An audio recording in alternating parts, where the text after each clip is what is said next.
So guys, let's discuss this question.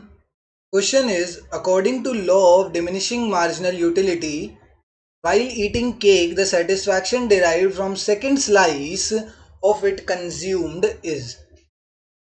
तो question तो बाद में देखते हैं, पहले ना इसमें बोला गया है according to law of diminishing marginal utility. तो मार्जिनल यूटिलिटी का जो ये लॉ है, law of diminishing marginal utility, ये क्या बोलता है?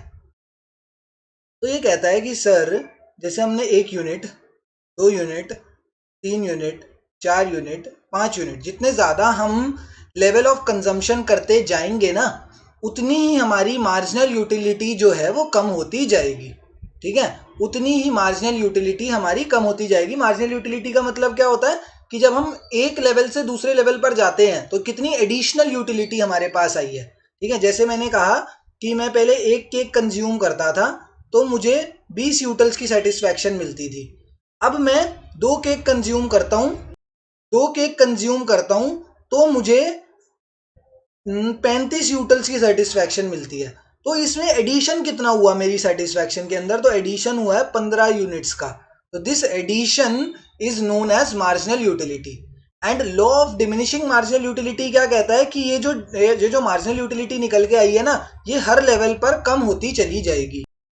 ये हर लेवल पे क्या होगी? कम होती चली जाएगी। जैसे अभी 15 है, 14, 10, 12, मतलब 10, 8 ऐसे कम होती चली जाएगी। जितना ज़्यादा तुम कंज्यूम करते जाओगे उतनी ही मार्जिनल यूटिलिटी कम होती चली जाएगी। ये कहता है law of diminishing marginal utility.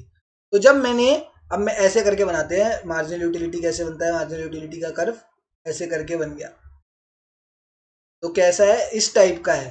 पहले जब 1 यूनिट कंज्यूम कर रहा था तो देखो कहाँ थी मार्जिनल यूटिलिटी, इतनी ज़्यादा थी। फिर 2 यूनिट्स कंज्यूम करें तो मार्जिनल यूटिलिटी कम हो गई।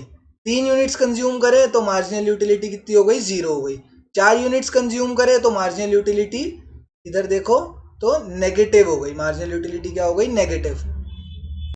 तो जितने ज्यादा यूनिट्स कंज्यूम करता जा रहा हूं, ये पिज्जा की बात कर लो, यहाँ पे सॉरी केक बोला गया है ना, तो जब केक का एक स्लाइस लिया तो मार्जिनल यूटिलिटी कितनी थी? इधर थी। इधर मान के चलो ये लेवल हो गया 20।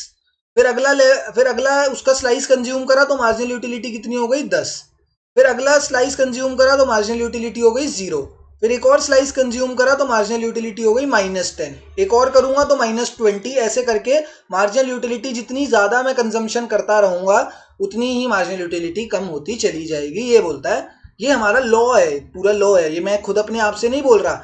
इस पूरे लॉ का नाम होता है लॉ ऑफ डिमिनिशिंग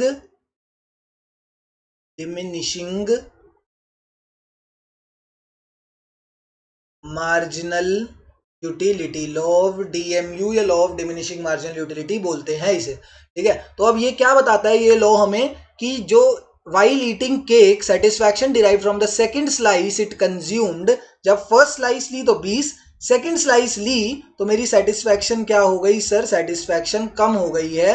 तो यही यहां पर लिखा है, satisfaction from the second slice is less than the consumption of the first slice. तो option number 2 is the correct answer here. Option number 2 में यही बोल रहा है कि जो हमारी सेटिस्फैक्शन है फ्रॉम द सेकंड स्लाइस वो कम होगी। जब हमने फर्स्ट स्लाइस कंज्यूम करी थी तो सेटिस्फैक्शन 20 थी, जब सेकंड स्लाइस कंज्यूम करी तो सेटिस्फैक्शन 10 हो गई, तो वो रिड्यूस हो गई। तो सेटिस्फैक्शन हमारी रिड्यूस हो गई। Therefore option number 2 is the correct answer hair.